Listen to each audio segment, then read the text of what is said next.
তিনি যখন রোদের মাঝে খোলা আকাশের নিচে হাঁটতেন, সাহাবারা তাকিয়ে দেখতেন আমরা ভীত সন্ত্রস্ত, আমরা এই রোদের মাঝে বাইরে যেতে চাই না, যেখানে ধান দিলে ক্ষয় হয়ে যাবে, চাল দিলে মুড়ি হয়ে যাবে।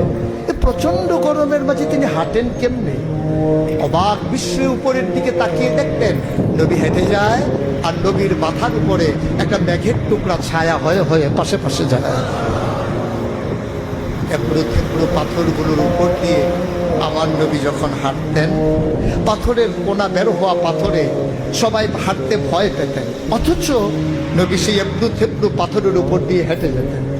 তারা চিন্তা করতেন নবীর কদমের নিচে এই শক্ত পাথর পড়লে উনি কি ব্যথা পান না? পরীক্ষা করার জন্যে পেছনে পেছনে অনেকেই দৌড়াতেন। দৌড়ে দৌড়ে নবীর কদম মুবারকের নিচে যে পাথর পড়ে গিয়েছিল ওরা হাতে তুলে দেখতেন নবীর কদমের